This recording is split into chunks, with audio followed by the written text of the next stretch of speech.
The breathing of Dr. Elias Vance was the only thing that broke the heavy electronic silence of the bunker. Cold blue light from the computer screen illuminated his gaunt face, covered in stubble and sweat. Vance, once a highly sought-after xenolinguist genius for the government, was now a hunted phantom, huddled in an old shipping container buried deep beneath the crimson sands of the Nevada desert. He did not have much time. The digital clock had been counting down from half an hour, and the distorted static on the security channels indicated that the Special Operations Group, SOG, units from Project Aethelred were only a few kilometers away, dispatched to silence him permanently. Their mission was simple: eliminate all evidence related to Deep Research Facility Alpha 7, including him. This is Emergency Channel 001, directed to anyone capable or crazy enough to be listening. Vance whispered into the microphone, his voice hoarse. He was broadcasting a series of data leaks, the highest classified information, encoded as white noise across commercial frequencies. This was his last warning, a belated attempt at atonement. Vance's trembling finger brushed against an old silver locket beneath his soiled radiation suit. It was Leah's keepsake. 10 years.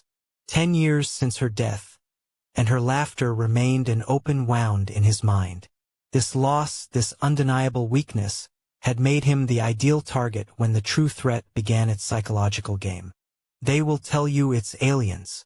They will present narratives of invasion from deep space, Vance said, struggling to suppress a dry cough. Do not believe them. It is not aliens. What is happening at Alpha 7 is not an astronomical event or a third-kind contact.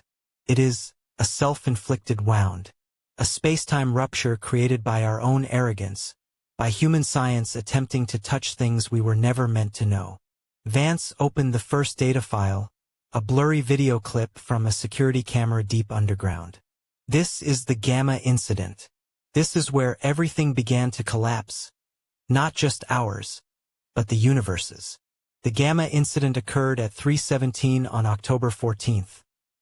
Alpha 7's objective was not to seek extraterrestrial life, but to search for new laws of physics. They were drilling deep, attempting to probe quantum mechanics at unprecedented densities. They had pushed their particle accelerator beyond theoretical limits, believing they could control the instability of space and time.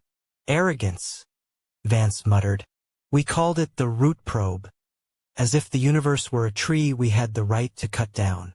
When the drilling process reached its climax, there was no massive explosion. Instead, there was an implosive event. In the center of the laboratory, where once stood reinforced concrete, a time-space gate appeared. It was neither a crack nor a tear.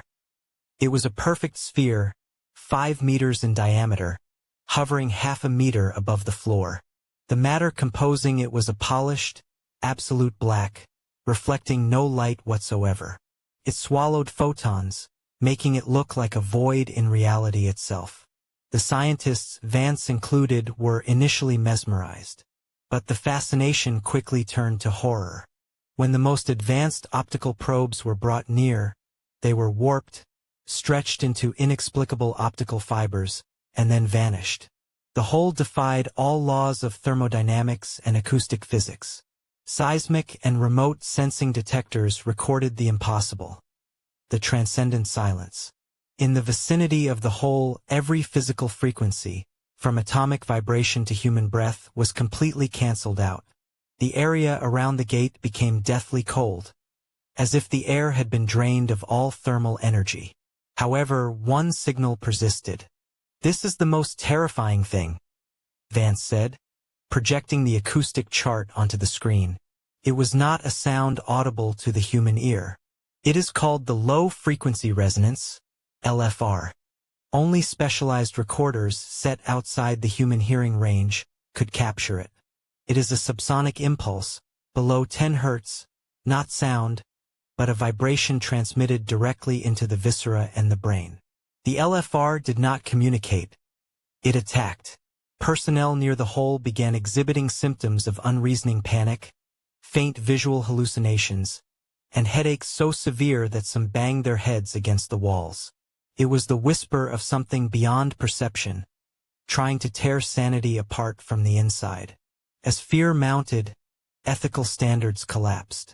The research team was forced to deal with a reality rupture they could not close.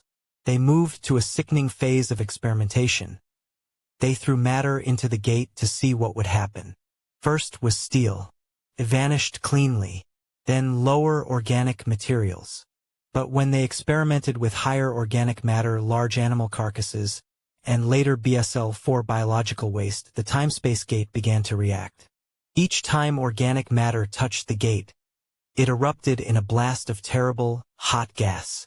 This gas smelled like a mixture of high-concentration ozone and molten titanium, a sharp, metallic odor that stung the lungs. The gas was not just toxic. It was a level 3 chemical corrosive, blistering the skin of soldiers in protective gear even upon brief contact. The point of no return came on the 4th day after the Gamma incident. Project lead Lenore had died in the initial accident, crushed when a section of the accelerator collapsed. The engineering team, under pressure to understand the gate's biological reaction, decided to throw his corpse into the hole. 3 days later, the time-space gate went silent. Then it gave something back. It was not Lenore's corpse, but a living entity. It was named the biosiphon. Vance recalled the footage of its emergence. It was the size of a fully developed fetus, so thin that bone was visible through the skin. It had no eyes, no mouth, no traditional sensory organs. Its skin was dark gray, looking like stretched volcanic glass. The most frightening thing was its locomotion. The biosiphon did not walk. It hovered, and when it wished to change position, it created small, transient tears in the space around it, like a hand puncturing a membrane. It slid through distance by bending local reality, leaving absolutely no footprint, marking the clearest physical non-space-time interference. Project Aethelred quickly established a hard cordon around Alpha 7 facility, imposing level 5 quarantine, but their physical control was meaningless. The threat had shifted from physical intervention to psychological assault. The time-space gate began to speak. Using the xenolinguistic skills Vance had spent his life studying, researching how the structure of consciousness affects communication, the gate emitted a voice. It did not speak a language, but rather perfect sonic frequencies designed to elicit absolute empathy and trust. On-duty personnel began hearing the voices of loved ones who were missing, dead, or whom they had left behind. The voices pleaded with them, "Come back. We are here. Don't leave us alone." And for Vance, this linguistic weapon found its perfect target. He heard Leah's voice. It was cruelly perfect. The voice of a 10-year-old girl, begging for help, for forgiveness. "Daddy, it's cold. I want to come home. Please come back." Vance slumped, hands clamped over his ears. He knew it was a sophisticated simulation, a combination of the LFR and voice models stored in personnel files. This was an algorithm exploiting humanity's psychological vulnerability, using love and guilt as leverage. "It is learning," Vance recorded in his private log. "It is building a lexicon of our pain." Major Harlan, the sector commander, was the first to completely succumb to the false call. Harlan was a tough, battle-hardened soldier, but he had lost his wife in a civilian accident months prior. At 4 a.m., Harlan removed his equipment, leaving his military insignia on the table, an act of absolute surrender. He voluntarily stepped into the time-space gate. But the thing that drove Vance insane, the thing that made him decide he had to broadcast this warning at any cost, was their return. The sacrifices were no longer corpses. 3 hours after Harlan disappeared, he reappeared. Harlan was now a host. His body had been horrifyingly transformed. The skin was distended, no longer human, but regenerated into layers of hard, glossy chitin. Most crucially, along the jawline, the sternum, and the joints, tears in the body had been healed with unnatural amber crystalline structures. These crystals appeared to glow faintly under the fluorescent lights. Vance watched Major Harlan, or rather Host Harlan, stand motionless. He no longer moved by muscle. He was a device, an emotionless transmitter controlled from within. The hosts, including other soldiers who had followed Harlan into the gate, were immune to low-caliber firearms. Bullets merely shattered the rigid chitin layer, eliciting no reaction of pain. They moved slowly yet decisively, fully under the control of the low-frequency resonance, LFR. The most terrifying thing was Harlan's new function. Host Harlan had begun broadcasting the LFR directly. The low-frequency resonance was no longer confined to the narrow range of the gate. It was being amplified, emitted directly from the amber crystals on Harlan's body. When the remaining soldiers attempted to approach Harlan, they were immediately disoriented, paralyzed, or suffered violent vomiting as the LFR flooded their nervous systems. Vance finally understood the purpose of the whole, or whatever was controlling it. It was not a conventional invasion tactic. It required no warships or lasers. The goal is not occupation of Earth, Vance recorded, his breath ragged. The goal is transformation. To turn humans into broadcasting devices, into biological antennas to extend the range of the LFR beyond Alpha 7 out of Nevada globally. This was not a war. This was a K-level extinction event transmitted by frequency, designed to shatter the cognitive reality of every advanced organism on the planet. In his final act of penance, Vance furiously hacked into Project Aethelred's secured military communications equipment in the bunker. He needed a powerful enough transmission channel. He sent the message, data, images, the filtered, safe to hear, sound of the LFR. My final message is simple, Vance stated, his voice becoming strangely strong and clear in these last moments. Do not seek life. Avoid the silence. If you find an area that is too silent, where all sound is sucked dry, run. He took a deep breath, the image of Leah flashing through his mind. And most importantly, shut down all low-frequency transmission devices, immediately. The LFR is their weapon. Do not let it find you. Do not let them turn you into an antenna. Vance looked at the clock. The red indicator light just flashed. Crash. The sound of the bunker's lock being broken echoed, steel screeching under an unnatural physical force. It was the slow, heavy footfalls of the S.O.G, or the newly transformed hosts. Vance yanked the power cable, ensuring his message had been disseminated before it could be intercepted. I'm sorry, Leah, he whispered, letting go of the microphone.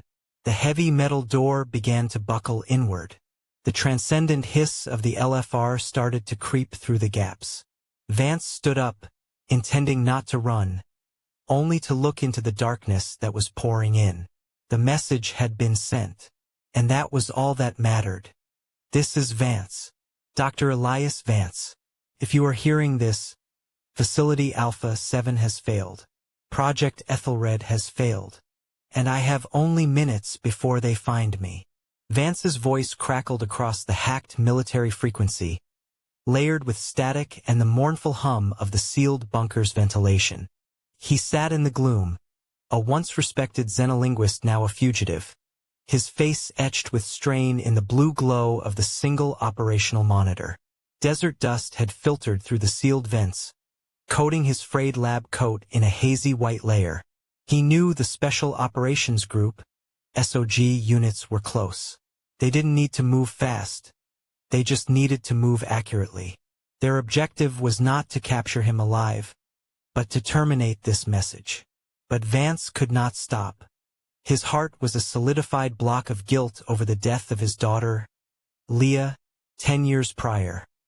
A wound he knew the whole was about to exploit against him. Listen, he urged, forcing his breath to steady. The threat is not alien. It is not an intergalactic invasion.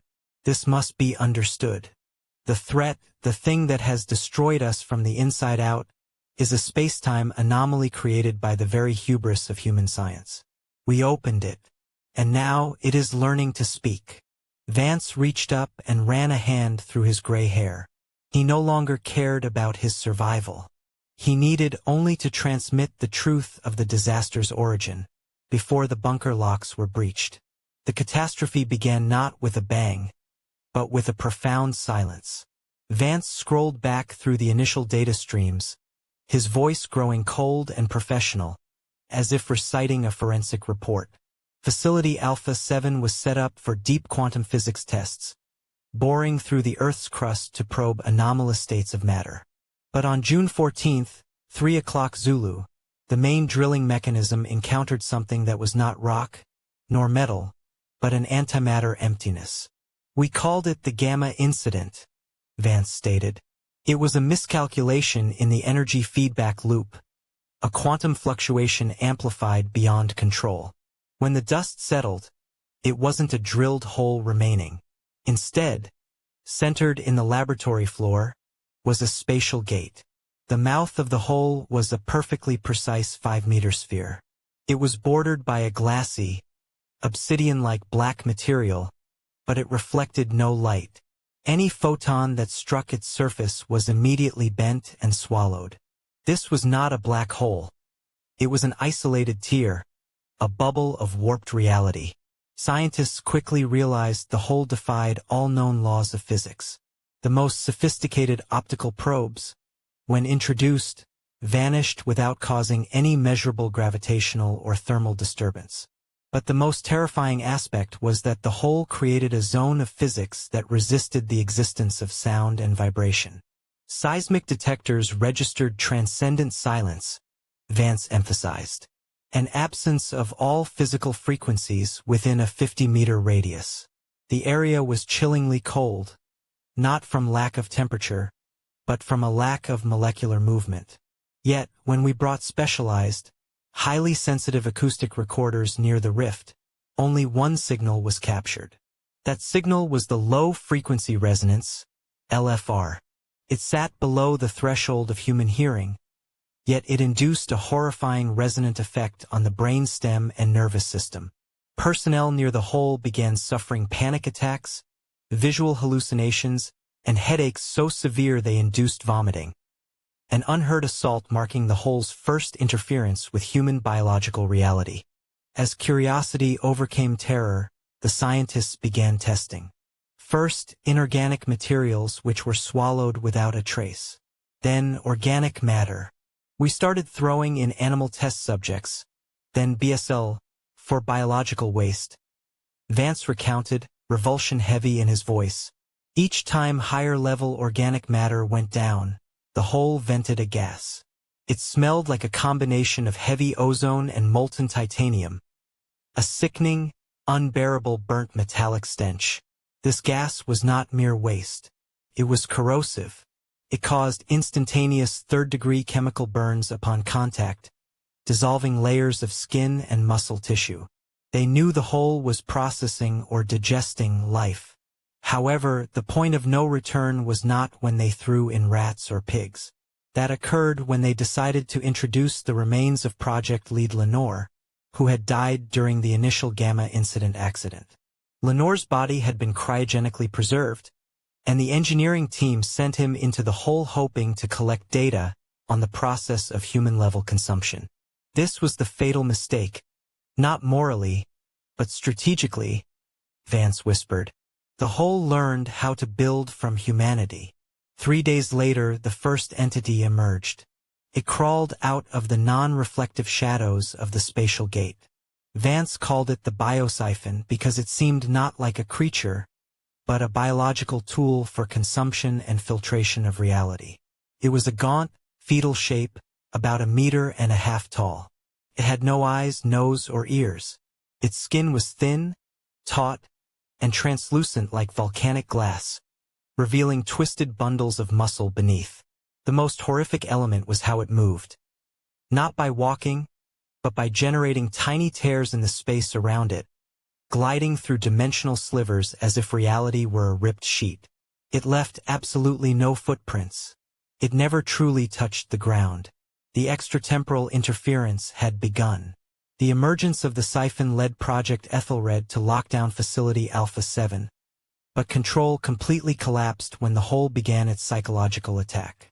The LFR was just the warm-up, Vance explained. Their true weapon is linguistic.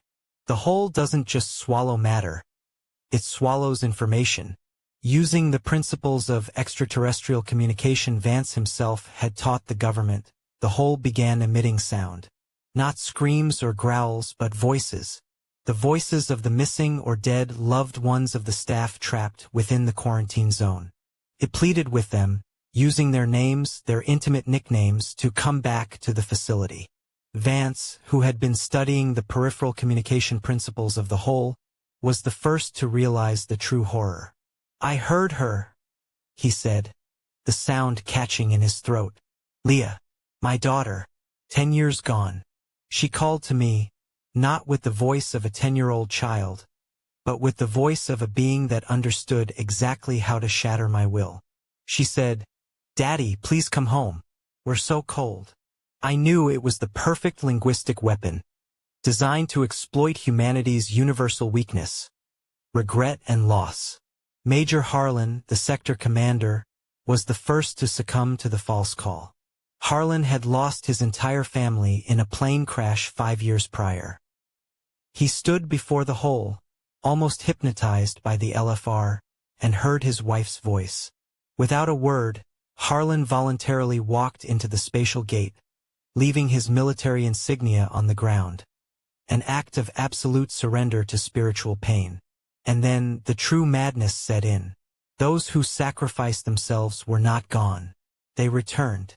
"We called them the hosts," Vance said, his voice trembling. "Not reanimated corpses. They were reconstructed, altered versions, mutated into aberrant entities. Their skin was taut, reformed into hardened chitinous layers. And the worst part, across their bodies, especially around the chest and head, were unnatural, dimly glowing amber crystals." Dr. Vance witnessed Major Harlan reemerge through the gate, only hours after he entered. "Harlan was no longer human," Vance whispered. "He was a broadcast device, a physical engine piloted from within by something we couldn't comprehend. The hosts were utterly immune to low-level ballistics. Rounds only cracked the hardened chitin without eliciting any pain response. They attacked not with force, but with frequency. Under the influence of the LFR, Harlan began moving toward the remaining soldiers. Harlan, or what was left of him, did not speak, but the amber crystals on his chest began to oscillate violently. He emitted the low-frequency resonance directly from his body.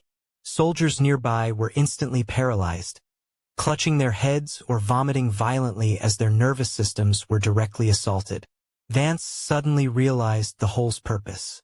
It didn't need to spread black matter or biosiphons externally. Its goal was to weaponize humanity into biological transmitters. These hosts were antennae. They were being created to extend the LFR's range beyond Alpha 7, amplifying the deathly silence and the unheard panic on a global scale.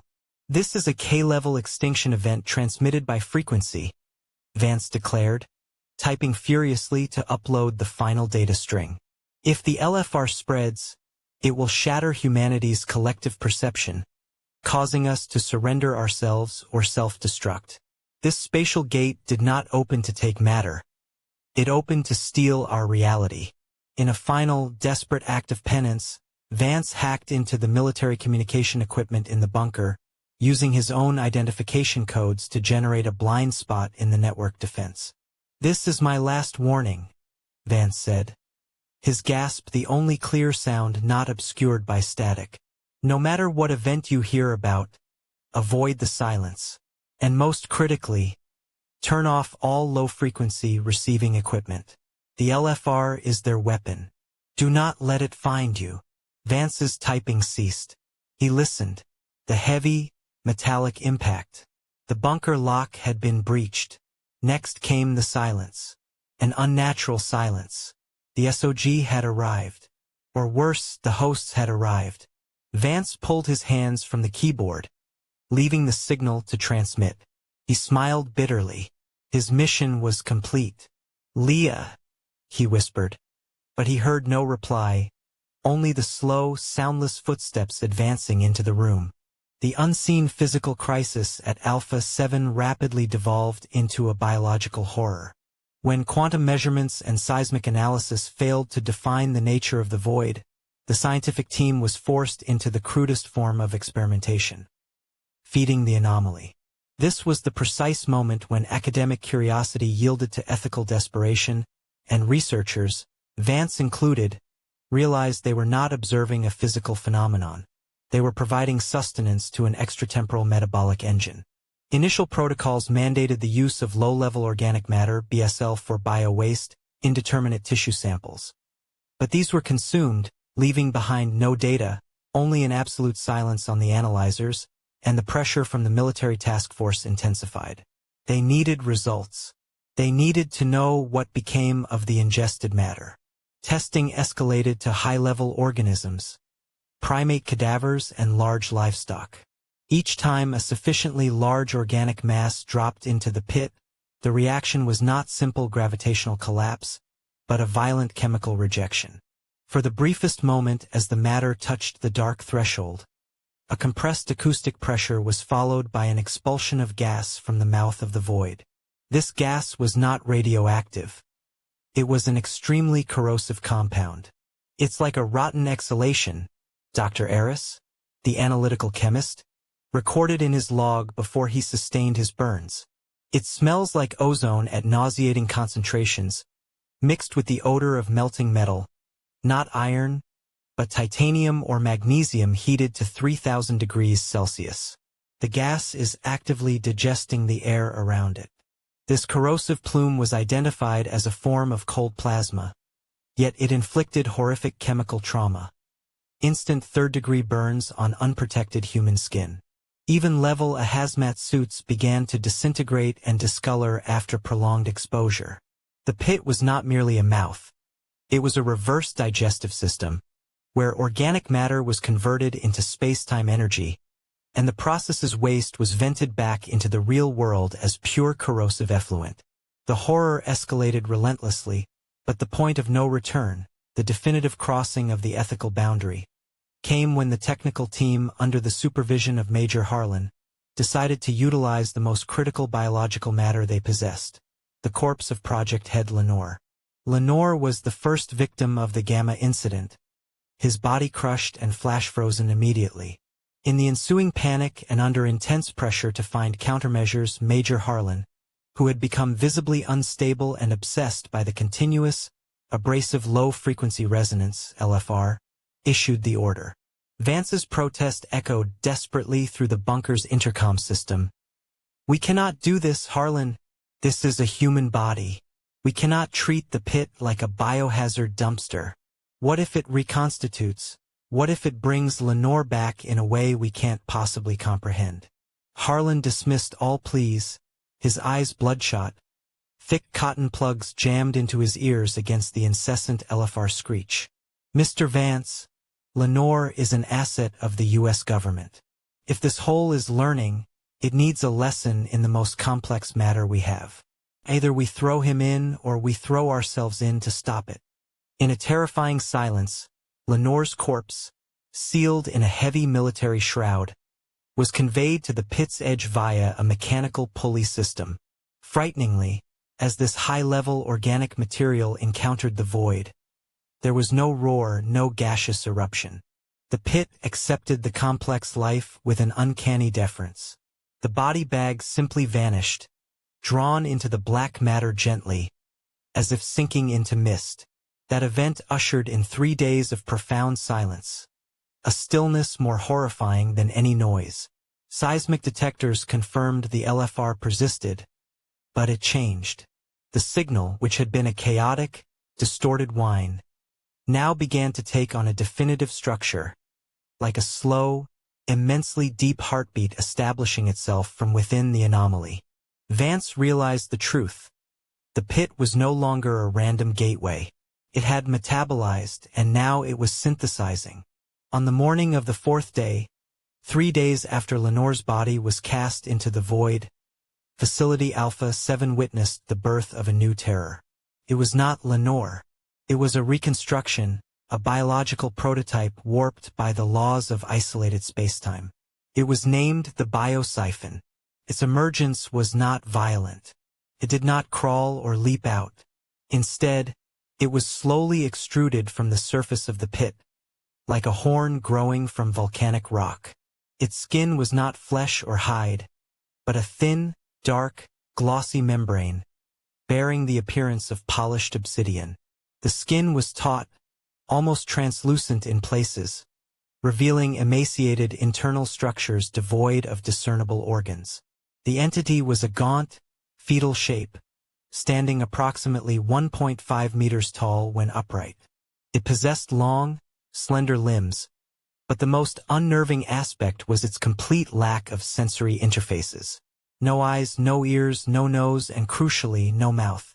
It was a form generated from organic matter, yet it required no biological interface to exist in our world. It was a refined mechanism, a tool. The biosiphon did not move by walking. This was confirmed by the observation team in those first terrifying minutes.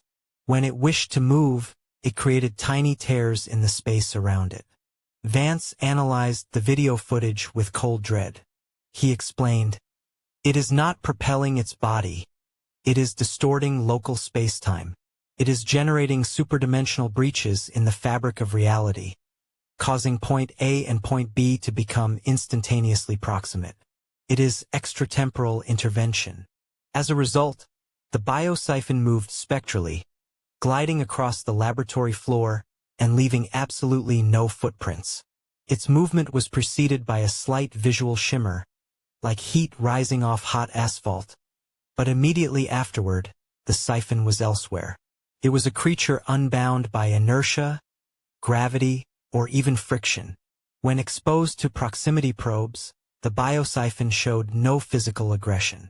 Instead, it generated a biological siphon effect. Any personnel who came too close, within 5 meters, immediately felt intense fatigue, as though their life force were being drained. Heart rates accelerated uncontrollably, consciousness blurred, and the first soldiers to approach suffered immediate neurological collapse and fainted. When removed from the vicinity, their skin was unnaturally pale, and several had experienced significant weight loss in minutes of exposure. The biosiphon did not consume flesh. It absorbed complex biological essence to sustain itself or perhaps to fuel some internal synthesis within the pit.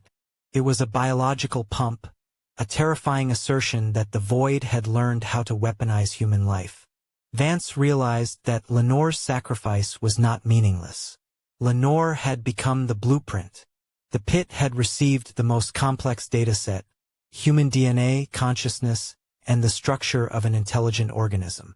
The biosiphon was the result, a creature with human form but operating as a quantum physical tool, living proof of the pit's ability to convert matter. The horror had only begun. The biosiphon appeared to be probing its environment, not through sight, but by manipulating the low-frequency resonance, LFR.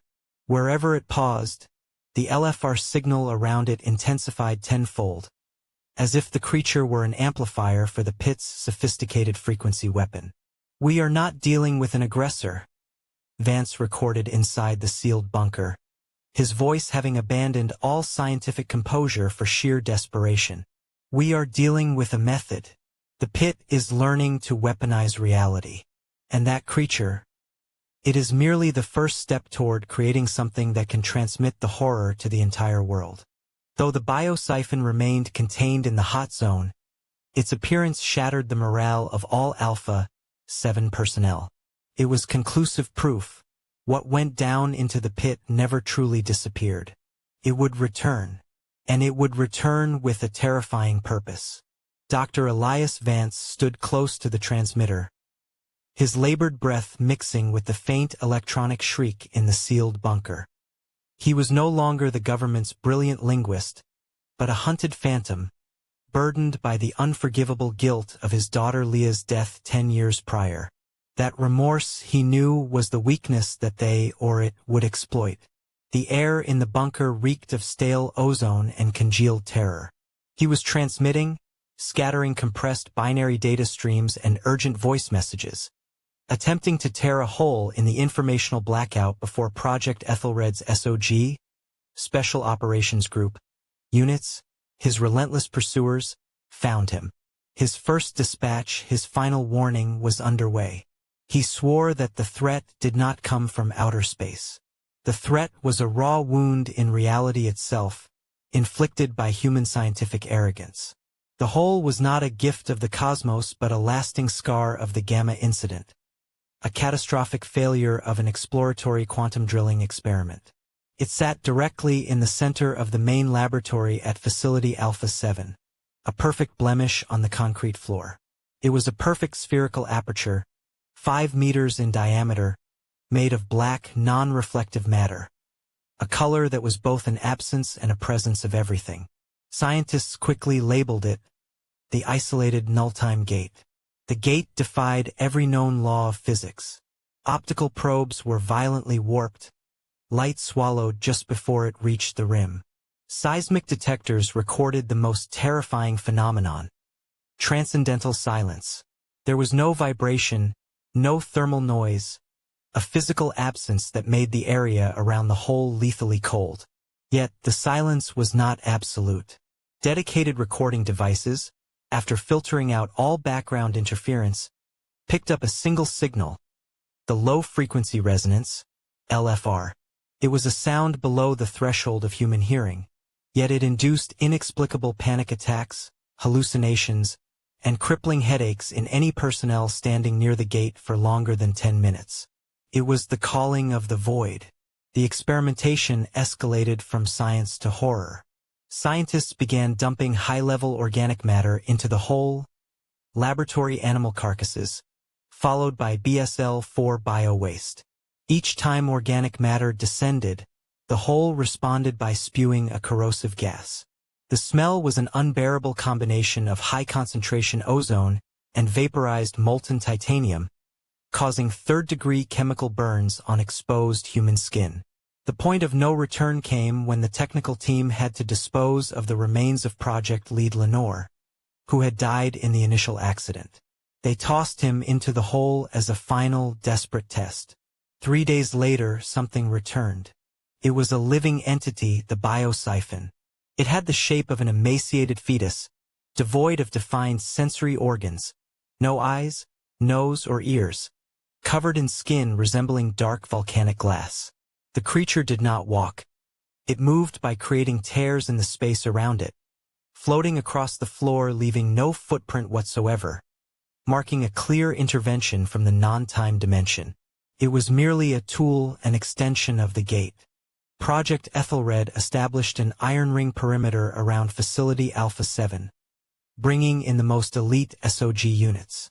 But Aethelred was designed to repel external incursions.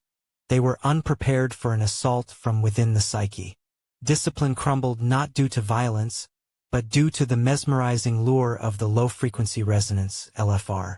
In the first few weeks, the LFR only caused pain, forcing soldiers onto high doses of neuroinhibitors. But once the biosiphon appeared, the null-time gate seemed to have learned to utilize the LFR as a conductor for something far more sophisticated. The transcendental silence surrounding the gate became purposeful, a created void into which perfectly personalized messages could be inserted. Dr. Vance, who was being held in quarantine nearby, began documenting the shift. The LFR was no longer white noise. It was a perfectly calculated psychological interrogation.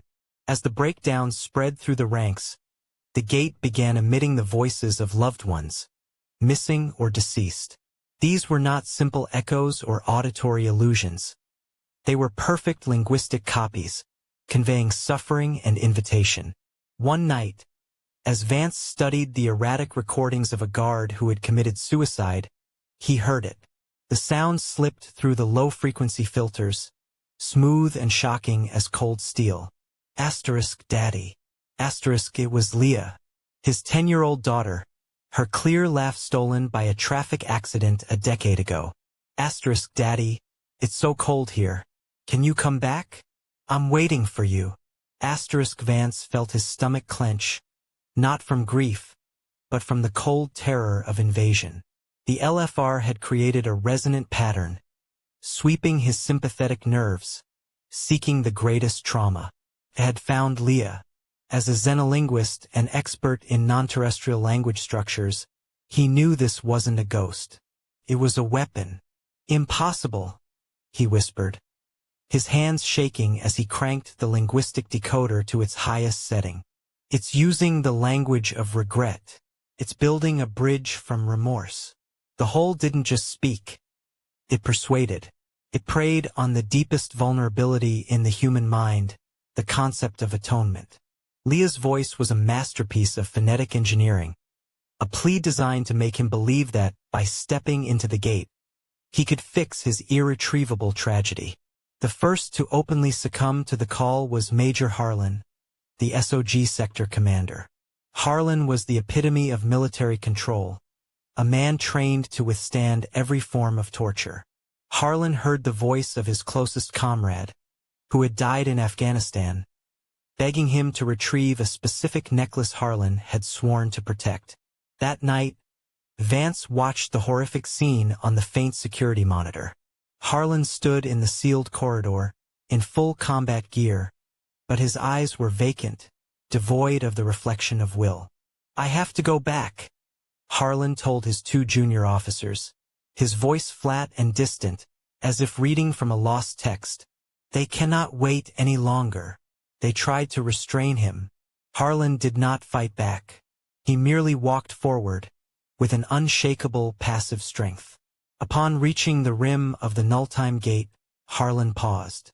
Slowly, deliberately, he unpinned his military insignia, the gold and silver badge that symbolized years of service and his oath of protection. He placed the insignia carefully onto the concrete floor, an act of absolute surrender to the void. Then, Major Harlan stepped into the glossy blackness, never looking back. Silence descended over the sealed sector. The null-time gate, having consumed an elite soldier, contracted slightly, as if satisfied. What drove Dr. Vance insane, what sent him rushing to the transmitter to issue his desperate warning, was not Harlan's disappearance. It was his return. 12 hours later, the null-time gate began to whine strangely. Major Harlan walked out of the gate. He was neither a resurrected corpse nor a spectral version of himself. He was the host. Harlan's body had been horrifically altered. His skin was distended and reformed. It was no longer human dermis, but a rough, thick layer resembling the chitin of a giant insect, stretched almost translucently. His sensory organs had been either removed or assimilated. But the most terrifying detail was the unnatural amber crystals. They grew from within, piercing Harlan's chitinous skin and bone structure. They concentrated heavily along his spine, his joints, and especially around his skull, forming a jagged crown that oozed a black, viscous fluid. Harlan, or the host, stood there, unblinking, unbreathing. He made no acknowledgement of the guards frozen in terror. He had become an apparatus of the whole. Vance, watching his monitor, understood. The sacrifices had returned. But they were not loved ones. They were equipment. Major Harlan, the brave former commander, was now merely a biological antenna, a perfect tool to extend the range of the low-frequency resonance beyond Alpha 7. The whole did not want to kill humans. It wanted to assimilate them, turning them into perfect transmitters for its transcendental silence. The horror had crossed the physical line, entering the age of frequency warfare. Dr. Vance watched in despair as Harlan the host carried out his new mission.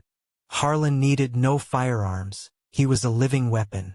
The amber crystals on Harlan's body began to emit a faint light, and Vance knew he was projecting the low-frequency resonance directly into the air. The remaining soldiers didn't die, but they were paralyzed, slumping into uncontrolled vomiting or seizures. The LFR was no longer a call. It was a direct nervous system attack. Vance grasped the whole's horrific objective, turning humans into broadcasting devices to amplify the LFR's range out of Alpha 7, across the desert, toward populated areas. This was not biological or nuclear war. This was a K-level extinction event transmitted by frequency.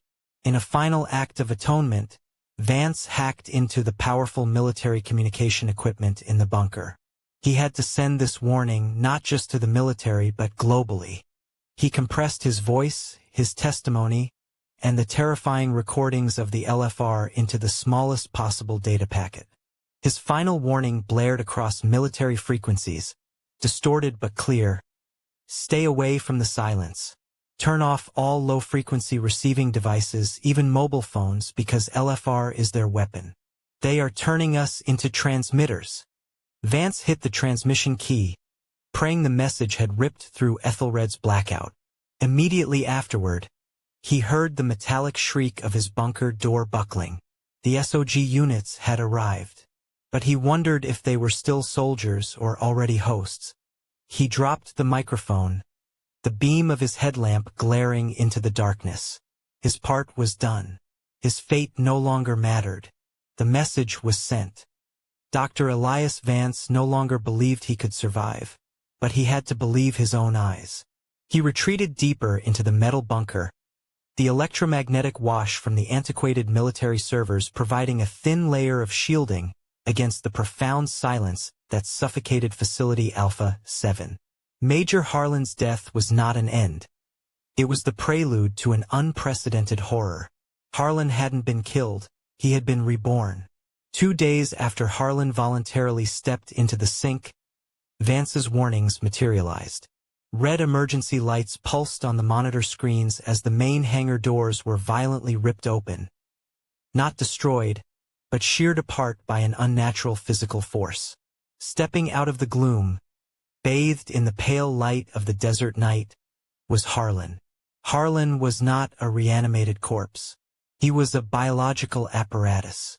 The human skin had been stretched taut, almost translucent, replaced by patches of hard, black chitin, slick like the carapace of a primal insect. Most terrifyingly, fissures in the chitin revealed masses of unnatural amber crystals, glittering like fossilized amber containing deadly life.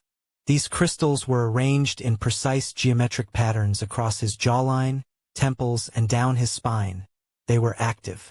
Vance, who once decoded extraterrestrial languages based on the geometric structure of sound waves, instantly recognized the pattern. These were not decorations. They were resonators. Major Harlan, or rather Host Harlan, stood perfectly still, unmoving, unbreathing, unblinking. He was silence personified, a living statue. As the remaining SOG team, those who hadn't succumbed to the false call, approached, the amber crystals began to emit a faint, weak glow, like cooling embers. And then it began. It was not a sound, but a shuddering. The low-frequency resonance, LFR, which the sink had previously emitted passively, was now actively amplified and broadcast by Host Harlan. The nearest SOG officers immediately collapsed, clutching their heads. Vance could clearly see the catastrophic physical reactions. Convulsions, hemorrhaging from the ears and nose, and most crucially, complete paralysis of neurological motor function. The LFR had become a weaponized radio wave. Harlan didn't need to move or fight. He merely had to exist to destroy any nearby organic matter. Vance backed away from the monitor, cold sweat pouring down his face. He understood the entire plan now, a plan so terrifying it transcended the imagination of alien invasion. "It's not a temporal rift," Vance whispered, his voice shaking. "It's a filtration system. It's using our matter to build its own infrastructure." The Void did not want Earth. It wanted biological antennas. It had used weaponized linguistics, the false call, to lure humans in, and then re-engineered them into hosts' living broadcast devices. The goal was to create a network of LFR transmitters capable of global coverage. When the LFR reached a sufficient resonance field, it would induce widespread neurological collapse, paving the way for the Void to expand without resistance. This was not an M-level military invasion. This was a K-level extinction event delivered via frequency. a planetary-scale biological annihilation achieved through silence. The thought spurred Vance to action. He couldn't fight Host Harlan, and he couldn't be captured by the converging SOG units of Project Aethelred. He had one chance left: atonement. Atonement for his isolation, for the obsession that had prevented him from saving Leah, and for his own silence over the past decade. With trembling but determined hands, Vance began to hack deep into the military satellite communication system housed in his bunker. This was a high-level, encrypted transmission system, designed to withstand any EMP attack or jamming. He couldn't send a long voice message. It would be intercepted instantly. He needed a data leak, a raw, decisive message pushed past the firewalls. His fingers flew across the keyboard, the code flashing on the screen. He bypassed protocols, forcing the transmission system to emit a wide-spectrum burst using every ounce of residual power left in the bunker. As the final lines of code compiled, he heard a sound at the door. Not the sound of a human knocking, but a dry, sharp scraping against the thick steel. One of the hosts had found him. Vance looked at the old photo of Leah on his desk, her smile now shadowed by the gloom of the bunker. "I couldn't bring you back, Leah," he whispered, his voice thick. "But I can protect the others from your call." He hit enter. The transmission system screamed under the load, its indicator lights flashing a violent red. The message was compressed and pushed out, not as audible sound, but as a binary burst carrying the most vital words.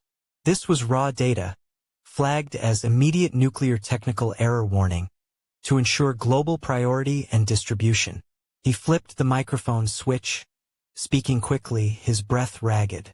"This is Dr. Elias Vance. Aethelred 7 code. Gamma event is compromised. Listen, all units, all governments, the threat is not alien life or kinetic weaponry." The scraping outside intensified, and he heard a soft, intermittent hiss, the sound of a biosiphon attempting to force a temporal tear through the wall. "The threat is frequency. They are using psychological calls to reconfigure humans into hosts. These hosts broadcast low-frequency resonance, LFR. The LFR will paralyze your nervous system, allowing for propagation." Vance looked at the energy meter. The system had only seconds left before overload and shutdown. Final warning: avoid the silence. The silence is the trap. Immediately shut down all low-frequency receiving equipment, long-range radio, seismic recorders, LFR sleep aids. LFR is their weapon.